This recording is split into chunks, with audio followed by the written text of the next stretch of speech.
नमस्कार दोस्तों, स्वागत है अपनी YouTube channel top trending GK में। दोस्तों इस वीडियो में देखने वाले हैं डी ट्रिपल एस बी की तरफ से आज जो आपकी 11 नवंबर 2021 को जूनियर कलर का एग्जाम कंडक्ट हुआ, जो 13/20 वाली पोस्ट है।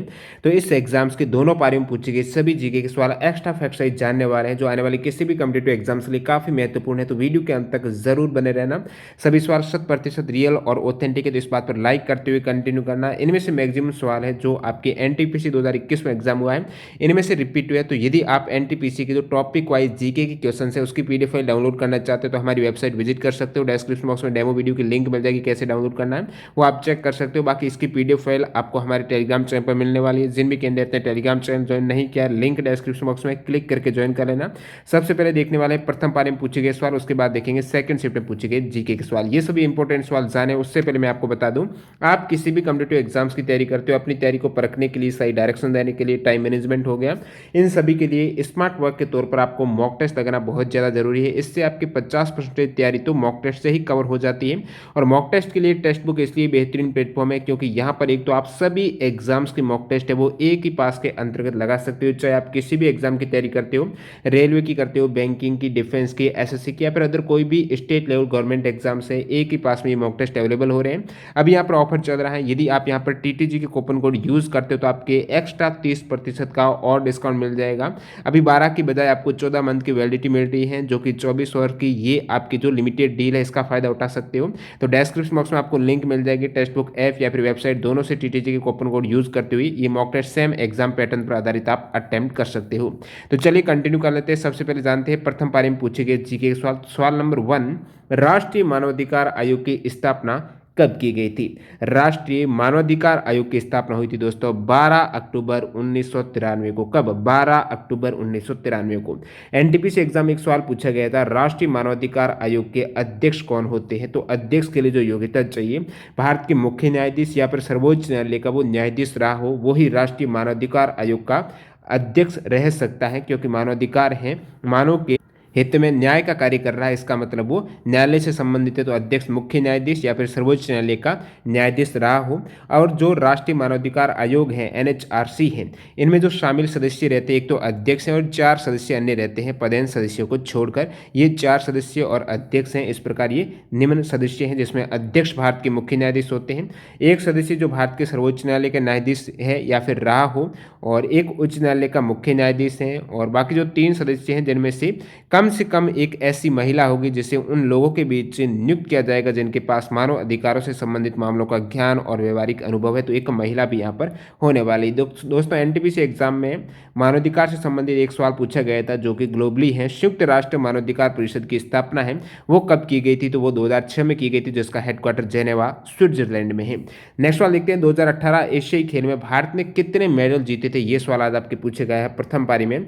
2018 के जो एशियन गेम्स हैं इसमें भारत ने टोटल 69 मेडल जीते थे, जिसमें 15 गोल्ड, 24 सिल्वर और 30 ब्रॉन्ज मेडल हैं। इस प्रकार भारत की रैंक रही थी 8वीं रैंक रही थी। आपको पूछ रहे हैं एशियाई खेलों का मेजबान भारत कितनी बार होस्ट कर चुका? तो 3 बार। पहली बार किया था वो 1951 में किया था, और 1982 में दूसरी बार। इस प्रकार टोटल 3 नहीं 2 बार भारत इसका होस्ट कर चुका है, मेजबान रह चुका 1951 और 1982 में। और 2018 के जो एशियन गेम्स हुए थे, जो सवाल पूछा गया है कि कितने मेडल जीते, तो ये हुए कहाँ पर थे? तो ये जकार्ता और पालेम्बैंग इंडोनेशिया में हुए थे, जिसमें इंडिया की रैंक 8वीं रही थी। नेक्स्ट 2022 में एशियन गेम्स है वो होंगझाऊ चाइना में होने वाले, 2026 में नगोया जापान में होंगे। और जो भारत ने पहली बार जो आयोजित हुए थे 1951 में प्रथम संस्करण भारत में हुआ था, जिसमें इंडिया की रैंक 2 रही थी, उसमें भारत की 15 गोल्ड, 16 सिल्वर और 20 ब्रॉन्ज मेडल थी। अगला सवाल है, अनुच्छेद 16 किससे संबंधित हैं? इससे पहले आपकी 9 नवंबर को पूछा गया था आर्टिकल 14 से संबंधित, और उसमें मैंने बताया था आर्टिकल 16 वगैरह का। 16 है दोस्तों लोक नियोजन के विषय में अवसर की समता। लोक नियोजन है, नौकरी वगैरह है, उनमें सभी को समान अवसर है, समता है, उनके लिए समानता है। तो राज्य के अधीन किसी पद पर नियोजन या नियुक्ति से संबंधित विषयों पर सभी नागरिकों के लिए अवसर की समता रहेगी। और 14 वाला जो आर्टिकल 14, 15 वगैरह है, तो आर्टिकल 14 है विधि के समक्ष समानता है आर्टिकल 14 में। 15 में क्या है? धर्म, मूल वंश, जाति, लिंग या फिर जन्म स्थान के आधार पर विभेद का प्रतिषेध करना। आर्टिकल 16 ये जो पूछा गया है। 17 आपकी इससे पहले अस्पृश्यता का अंत आ चुका है। उपाधियों का अंत आर्टिकल 18 में है। और जो अन्य अधिकार हैं, जो यहाँ पर मूल अधिकार की बात करें तो समानता का अधिकार 14 से 18, 19 से 22 तक स्वतंत्रता का अधिकार है, 23 और 24 है वो शोषण के विरुद्ध अधिकार है, धार्मिक स्वतंत्रता का अधिकार आर्टिकल 25 से 28 है, संस्कृति और शिक्षा संबंधी अधिकार है 29 से 30 और संवैधानिक उपचारों का आर्टिकल है वो 32 है। पहले जो संपत्ति का अधिकार था उसको 1978 में 44वें संविधान संशोधन के द्वारा इसको जो मौलिक अधिकार है उससे हटाकर विधिक अधिकार में परिवर्तित किया करके उन्हें आर्टिकल 300A के अंतर्गत रखा गया है। अब देखिए जो आर्टिकल 19 है 19 से 22 स्वतंत्रता का अधिकार, तो 19 में भी विभिन्न पार्ट है जहां से एग्जाम में अक्सर सवाल आ ही जाते हैं। Article 19A, B, C, D ये आपको पता होना चाहिए कौन सा पार्ट क्या बताता है। आर्टिकल 19A है वो बोलने की आज़ादी, B सभा की आज़ादी, C संघ बनाने की है, D पूरे देश में आने जाने की आज़ादी है, E है पूरे देश में बसने की या फिर रहने की आज़ादी, G यानी कोई भी व्यापार बिजनेस करने की, व्यापार या जीविका की आज़ादी बताता है। और जो पहले आर्टिकल आप कहेंगे F कहाँ गया, ठीक है, EF उसके बाद जी आता है ना, तो F है 19F में पहले जो संपत्ति का अधिकार था उसको अभी हटाया गया है, तो यहाँ से ये हट गया है। नेक्स्ट वाला है कुतुब मीनार का आधार किसने बनाया था, जो पहली ही मंजिल है आधार है वो कुतुबुद्दीन ऐबक ने बनाया था, ठीक है। तो कुतुबुद्दीन ऐबक ने वेधशाला को तोड़कर कुतुब मीनार का पुनर्निर्माण करते हुए सन 1199 में इसका आरंभ करके आधार ही बना पाए थे कुतुबुद्दीन ऐबक। और उसके बाद नेक्स्ट जो 3 मंजिलें बनाई थी वो उनके उत्तराधिकारी इल्तुतमिश ने 3 मंजिलों को बढ़ाया था। इसमें आपको पता है 5 मंजिल है, तो 5वीं और अंतिम मंजिल बनवाई थी वो फिरोज शाह तुगलक ने। यह भी एग्जाम में पूछा जाता है कि कुतुब मीनार की अंतिम या फिर 5वीं मंजिल है ये फिरोज शाह तुगलक ने 1369 में बनाई थी। इल्तुतमिश ने 3 मंजिल बनाई थी वो 1220 में बनाई थी। और जो कुतुब मीनार है ये वर्ल्ड हेरिटेज साइट भी है जिसे 1993 में शामिल किया गया था। ये किस शैली से निर्मित है, तो इस्लामिक आर्किटेक्चर शैली में निर्मित है। इसकी हाइट है 72.5 मीटर है। ये है कहाँ पर, तो ये मेहरौली क्षेत्र दिल्ली में है। अगला सवाल है 1236 से 1240 तक शासनकाल है वो किस गुलाम वंश के शासक का रहा है, तो रजिया सुल्तान का आपको पता होना चाहिए। शासनकाल 1236 से 1240 तक रहा है 4 वर्ष। और जो रजिया सुल्तान है ये दिल्ली पर शासन करने वाली पहली और आखिरी मुस्लिम महिला थी, जहां से एग्जाम में सवाल आता है। ये उत्तराधिकारी किसकी थी, तो ये इल्तुतमिश की उत्तराधिकारी थी। इल्तुतमिश का शासनकाल रहा है 1211 से 1236 तक। जब बात हो रही है स्लेव डायनेस्टी गुलाम वंश की, तो गुलाम वंश के प्रथम शासक थे कुतुबुद्दीन ऐबक। इनका शासनकाल 1206 से लेकर 1210 तक रहा है। फिर आए थे इल्तुतमिश 1211 से 1236। और बात करूं अंतिम शासक की जो गुलाम डायनेस्टी की, वो है कैकाबाद। इनका शासनकाल 1286 से 1290 तक रहा है। और इनसे पहले थे गयासुद्दीन बलबन थे जो कि 1266 से 1286 तक उनका शासनकाल रहा है। अगला सवाल है 86 संविधान संशोधन कब हुआ है। प्रथम पारी आज के और द्वितीय पारी दोनों में ही संविधान संशोधन से सवाल है। पहले में 86 से पूछा गया है, द्वितीय में आपके 61 से पूछा गया है। तो 86 संविधान संशोधन की बात करूं तो ये बताता है शिक्षा का अधिकार, जो कि आर्टिकल 21A के अंतर्गत आता है। इसको ऐड किया गया है 86 कॉन्स्टिट्यूशन अमेंडमेंट 2002 में। आपको पूछा है कब हुआ है, 2002 में ये संविधान संशोधन हुआ है, जिसमें 6 से 14 साल के प्रत्येक बच्चे को निःशुल्क और अनिवार्य शिक्षा प्राप्त करने का अधिकार दिया गया था। ये 2002 में इसे मौलिक अधिकार के रूप में शामिल किया गया है। शिक्षा के अधिकार को आर्टिकल 21A में रखा गया है। हीमोग्लोबिन किस में पाया जाता है, हीमोग्लोबिन जो रक्त में होता है वो आरबीसी में होता है। लाल रक्त कोशिकाएं हैं, रेड ब्लड सेल है, उसमें हीमोग्लोबिन पाया जाता है। हीमोग्लोबिन एक प्रकार का प्रोटीन है, इसमें आयरन उपस्थित रहता है जो ऑक्सीजन का संचरण करता है शरीर के सभी ऊतकों में। नेक्स्ट सवाल है विभिन्न पदाधिकारी जिसमें राष्ट्रपति, उपराष्ट्रपति, मंत्री, उच्चतम एवं उच्च न्यायालय के न्यायाधीश हैं, इनके द्वारा पद ग्रहण के समय ली जाने वाली शपथ का उल्लेख किस अनुसूची में है। जो शेड्यूल है वो 3 है। अनुसूची 3 में विभिन्न पदाधिकारियों की शपथ का उल्लेख मिलता है अनुसूची 3 में। तो सभी अनुसूचियां आपको पता होना चाहिए, इससे पहले कल भी पूछा गया था। तो अनुसूची 2 की बात करें या फिर एक पहली की बात करें तो राज्यों और संघ शासित प्रदेशों की ये सूची है। 2 में जो विशेष शक्तियां हैं राष्ट्रपति की, राज्य के governor, Rajya Sabha, Lok Sabha, supreme court, इनके न्यायाधीश, उनसे संबंधित जो वेतन का वितरण है वो 2 में है। शपथ वगैरह जो पूछा है वो 3 में आपको मिलेगा। अनुसूची 4 में क्या है, राज्य परिषद यानी राज्यसभा या फिर राज्य परिषद में सीटों का आवंटन है, बहुत बार एग्जाम आता है, वो शेड्यूल 4 में है। अनुसूचित क्षेत्र और जनजातियों की प्रशासन और नियंत्रण है। आपके सेकंड सेट में भाग का पूछा था, अनुसूचित और जनजाति क्षेत्र है वो किस संविधान के किस भाग में है वो भी देखने वाले हैं। और अब आपको यदि पूछ ले किस अनुसूची में है अनुसूचित क्षेत्र और जनजाति की प्रशासन और नियंत्रण है, वो अनुसूची 5 में है।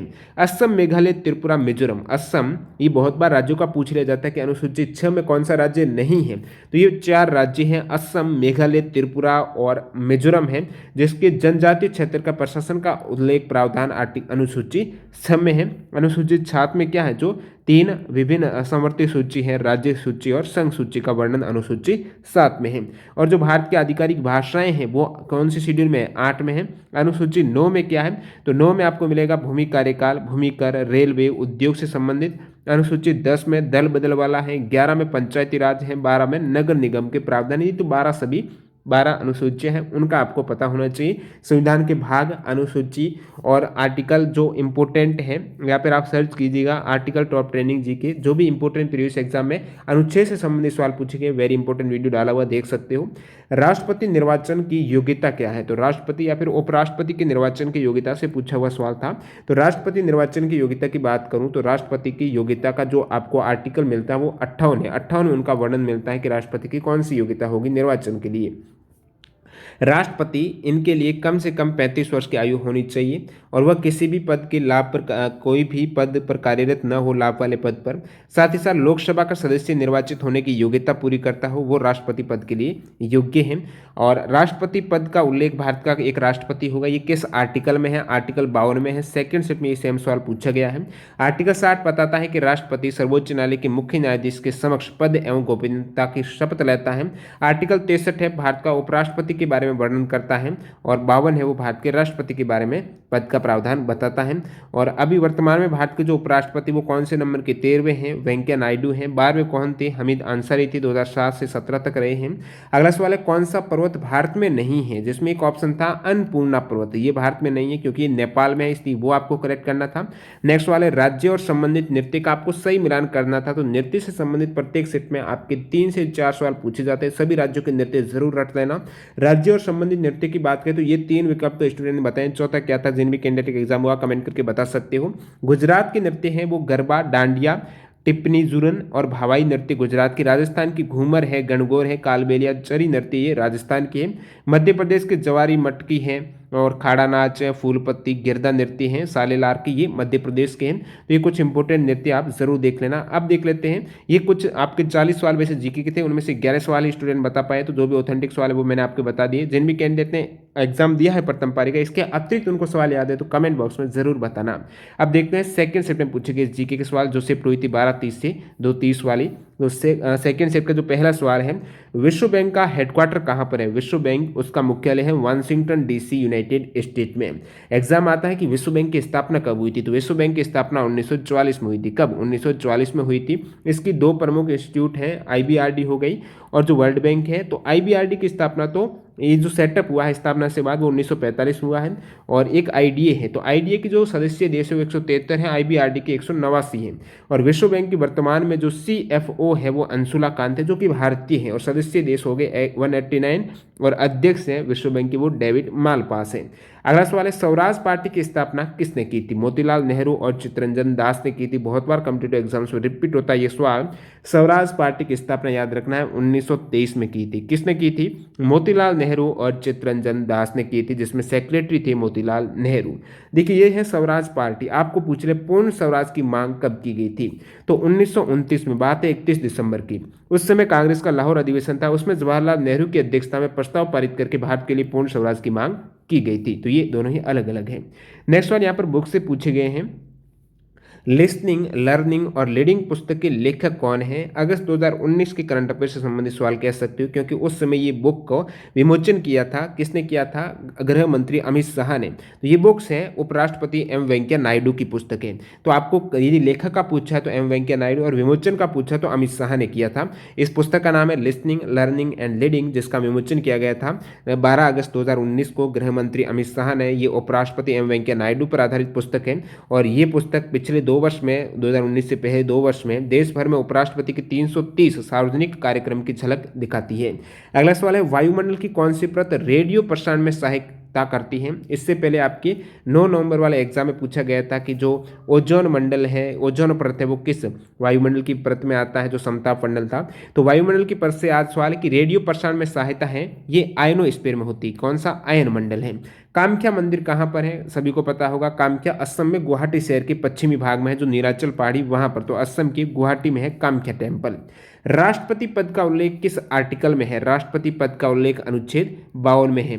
राज्यपाल जो होगा प्रत्येक राज्य का, वो 153 में, आर्टिकल 153 में राज्यपाल है। राष्ट्रपति 52 में है, उपराष्ट्रपति 63 में। ये तीनों आर्टिकल काफी इंपोर्टेंट है। राष्ट्रपति पद का उल्लेख आर्टिकल 52 में, उपराष्ट्रपति पद का उल्लेख आर्टिकल 63 में, और जो यहाँ पर राज्यपाल रहता है राज्यों का, उनके पद का उल्लेख 153 में है, याद रखना है। राष्ट्रपति का जो निर्वाचन होता है वो आर्टिकल 54 में है। और आर्टिकल 61 क्या बताता है कि राष्ट्रपति अपने पद का दुरुपयोग करता है तो उनके ऊपर महाभियोग या फिर हटाने की प्रक्रिया है, वो आर्टिकल 61 में वर्णित है। नेक्स्ट वाला है, दिल्ली में कौन सा स्थल नहीं है? तो इनमें से एक था फतेहपुर सीकरी, जो आपको पता है यूपी आगरा में है फतेहपुर सीकरी, न कि दिल्ली में। जनकपुरी हुमायूं का मकबरा दिल्ली में है। और जो फतेहपुर सीकरी है इसकी स्थापना की थी अकबर ने की थी। ठीक है, अकबर ने कब की थी? 1571 में की थी। और दिल्ली में आपको जब स्थल का पूछे तो दिल्ली के जो प्रमुख मोनूमेंट है वो मैं आपको बता देता हूँ। हुमायूं का मकबरा, जैसे कि विकल्प में भी दे रखा था, हुमायूं का मकबरा हो गया। लोधी गार्डन ये भी दिल्ली में है। कुतुब मीनार याद रखना दिल्ली में है। सफदरजंग का जो मकबरा है ये भी दिल्ली में। रेड फोर्ट लाल किला दिल्ली में। अलाई दरवाजा भी दिल्ली में। जामा मस्जिद, दीवाने आम, पुराना किला, तुगलकाबाद फोर्ट है, इंडिया गेट है, मेहरौली आर्कियोलॉजिकल पार्क है। ये सभी जो स्थल आप देख पा रहे हो ये कहाँ पर है? ये है दिल्ली में। बक्सर का युद्ध सभी को पता होगा, 1764 में हुआ था बक्सर का युद्ध, और ये हुआ था 22 या फिर 23 अक्टूबर 1764 को। किन के मध्य हुआ था? तो ये जो युद्ध है बक्सर का युद्ध, ये यहाँ पर बंगाल के नवाब थे मीर कासिम, और अवध के नवाब थे सुजाउद्दौला, और मुगल बादशाह शाह आलम द्वितीय की, ये तीनों की संयुक्त सेना थी। और सामने थी ईस्ट इंडिया कंपनी, जिसका नेतृत्व हेक्टर मुनरो कर रहे थे। तो इसमें अंग्रेजों की जीत हुई। और पश्चिम बंगाल, आपको पूछ ले बक्सर के युद्ध का रिजल्ट, तो अंग्रेजों की जीत हुई और पश्चिम बंगाल, बिहार, झारखंड, उड़ीसा, बांग्लादेश का दीवानी और राष्ट्राधिकार है वो कंपनी के पास चला गया था। तो ये युद्ध हुआ था बंगाल के नवाब और ईस्ट इंडिया कंपनी के मध्य, और इनका नेतृत्व साथ साथ कर रहे थे, वो साथ दे रहे थे। अवध का नवाब थे सुजाउद्दौला, शाह आलम द्वितीय, और जो आपकी मीर कासिम है, इनकी संयुक्त सेना सामने ईस्ट इंडिया कंपनी। अगला सवाल, 61वां संविधान संशोधन कब हुआ है? इससे पहले ये सवाल जो आपके एनटीपीसी में बार बार रिपीट हुआ था, जिसमें घुमा घुमा के पूछा जा रहा कि लोकसभा तथा राज्य विधानसभाओं में चुनाव में मतदान की आयु जो 21 से 18 की गई थी वो किस संविधान संशोधन के तहत की गई थी? तो वो 61वां संविधान संशोधन ही था, जो कि 1989 में हुआ है। याद रखना, आपको पूछा कब हुआ है, पहली सेट में भी संविधान का पूछा था कब हुआ है, इसमें भी पूछ लिया कब हुआ है। तो संविधान संशोधन जो 61st है ये हुआ था 1989 में। इसमें आर्टिकल 326 में संशोधन करते हुए लोकसभा तथा राज्य विधानसभाओं में चुनाव में जो मतदान की न्यूनतम आयु है वो 21 से 18 की गई थी। नेक्स्ट वाला है 2018 का जो वुमेन हॉकी वर्ल्ड कप कहां पर हुआ था? इससे पहले आपके 9 नवंबर को सवाल आया था, 22 का आया था कि वुमेन हॉकी वर्ल्ड कप कहां पर होने वाला है। तो आज पूछा है 2018 का वुमेन हॉकी वर्ल्ड कप कहां पर हुआ था? तो ये लंदन इंग्लैंड में हुआ था, जिसमें विजेता नीदरलैंड रही थी। ये महिलाओं का पूछा। बाकी 2018 में पुरुषों का जो हॉकी वर्ल्ड कप हुआ है वो भारत के भुवनेश्वर में हुआ था, जिसमें विजेता बेल्जियम रही थी, महिलाओं में विजेता नीदरलैंड रही थी, और हुआ था लंदन में। कहां पर? इंग्लैंड में। और 2022 में स्पेन और नीदरलैंड में संयुक्त रूप से होने वाला है महिलाओं का हॉकी वर्ल्ड कप, और 2023 में पुरुषों का हॉकी वर्ल्ड कप इंडिया में होने वाला है। अगला सवाल है, नंगा पर्वत की ऊंचाई कितनी है? नंगा पर्वत है जो कि पृथ्वी पर सबसे ऊंचा, 9वां सबसे ऊंचा माउंटेन है। इसकी हाइट है 8126 मीटर। कितनी? 8126 मीटर है नंगा पर्वत। कहां पर है? तो ये जो पाकिस्तान प्रशासित कश्मीर के गिलगित बाल्टिस्तान है उस क्षेत्र में सिंधु नदी के सबसे उत्तरी मोड़ के दक्षिण पूर्व में स्थित है। तो ये आपको मिलेगा गिलगित बाल्टिस्तान, जो कि पाकिस्तान प्रशासित कश्मीर है, वहां पर है नंगा पर्वत, जिसकी हाइट है 8126 मीटर है। अन्य जो इंपोर्टेंट मुख्य पर्वत की बात करूं, सर्वोच्च पर्वत की, जैसे माउंट एवरेस्ट की 8848.86 मीटर है, जो सबसे ऊंचा पर्वत है।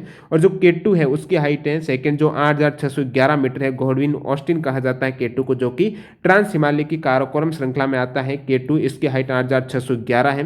कंचनजंगा जो तीसरा सर्वोच्च पर्वत है, इसकी हाइट 8586 मीटर है। भारत की सेकंड सर्वोच्च चोटी है नंदा देवी, और जो हाईएस्ट पीक है नंदा देवी, जिसका जो पीक है वो 7,816 मीटर की हाइट पर है। और जो थर्ड हाईएस्ट पीक है भारत की वो कामेट है, इसकी हाइट है 7,756 मीटर। ये सभी इंपॉर्टेंट है। 2021 में जो ब्रिक्स समिट हुआ है वीडियो कॉन्फ्रेंसिंग के माध्यम में वर्चुअली रूप से, वो कहाँ पर इसका मेजबान है, वो भारत है। नई दिल्ली में हुआ था, जो कि 13वां संस्करण था। एडिशन का एग्जाम में पूछा गया था अभी हाल ही के राजस्थान के एग्जाम में कि 2021 में हुआ ब्रिक्स समिट है वो कौन सा एडिशन था। तो 13वां एनुअल जो ब्रिक्स समिट हुआ है वो कहाँ पर, इंडिया में, भारत में, नई दिल्ली में हुआ है। ये भारत तीसरी बार भारत की तरफ से मेजबानी की गई है। इससे पहले ब्रिक्स समिट 2012 और 16 में भारत ने होस्ट किया था।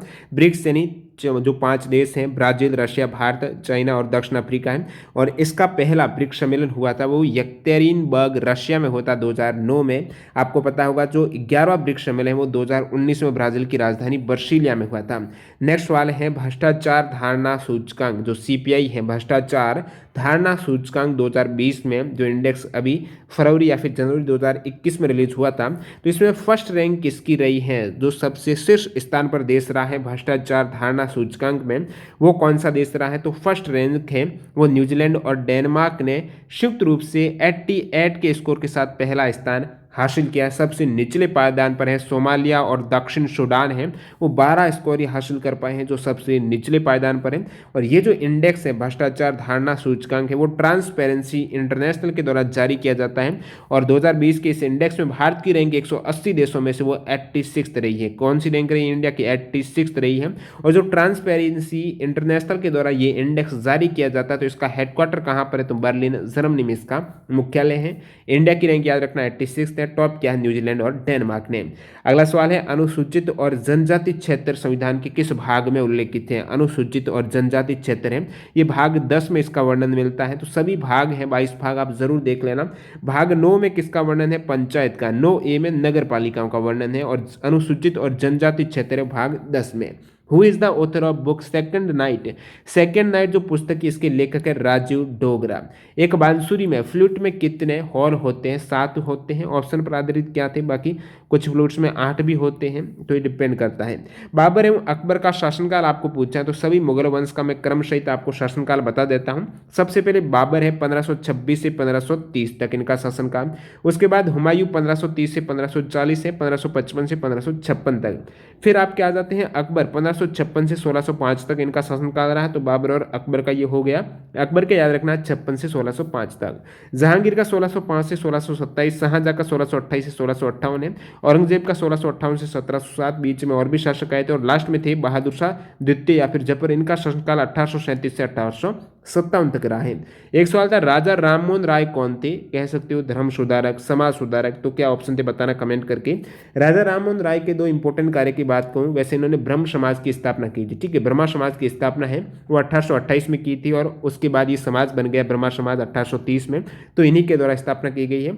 और जो सती प्रथा का अंत हुआ था 1829 में, वो इन्हीं के प्रयासों से हुआ था, लॉर्ड विलियम बेंटिंक ने किया था। नेक्स्ट सवाल देखते हैं यहाँ पर, मिसाइल मैन ऑफ इंडिया किसे कहते हैं, APJ अब्दुल कलाम को सभी को पता है। मिजोरम का आपको एक नृत्य पूछा था, तो मिजोरम के सभी इंपॉर्टेंट नृत्य बता देता हूँ। 6 नृत्य है मिजोरम का। खुल्लम भी मिजोरम का है, जंगतालम और सरला मकई, जिसे सोलाकिया भी कहा जाता है, ये मिजोरम के इंपॉर्टेंट डांस हैं। चेलम हो गया, छेरो है, खुल्लम है, मिजोरम के नृत्य हैं। और एक उबेर कप, इस टाइप से एक ये 2 सवाल स्पष्ट रूप से नहीं मिले जिन भी कैंडिडेट ने सेकंड शिफ्ट का एग्जाम दिया आज, तो कमेंट करके बताना क्या एग्जैक्ट सवाल थे। उबेर कप है बैडमिंटन का, हॉपमैन कप है टेनिस का। तो ये कप से आपको एक सवाल पूछे गए। एक डिफेंडर टूर्नामेंट से कुछ सवाल था, एग्जैक्ट नहीं है, 2021 में कहाँ पर होने वाले हैं, तो कमेंट कर देना ये क्या एग्जैक्ट सवाल थे। इसके अतिरिक्त आपको सवाल को याद आ रहा सेकंड शिफ्ट या पहली पारी में, वो भी आप कमेंट करके बता सकते हैं। तो वीडियो पूरा देखने के लिए आपका बहुत बहुत धन्यवाद। इसकी PDF फाइल आपको हमारे टेलीग्राम चैनल पर मिलने वाली। बाकी यदि आप टेस्ट सीरीज ज्वाइन करना चाहते हो तो टेक्स्ट बुक ऐप या फिर वेबसाइट पर TTG के कूपन कोड यूज करते हुए एक्स्ट्रा डिस्काउंट के साथ ज्वाइन कर सकते हो, जो कि आपकी स्पेशली टाइम मैनेजमेंट में बहुत ज़्यादा सहायक रहती हैं। और उसमें ऑल एग्जाम्स के मॉक टेस्ट आप एक ही पास में अटेम्प्ट कर सकते हो। तो मैं मिलता हूँ नई वीडियो के साथ। वंदे मातरम, जय हिंद दोस्तों।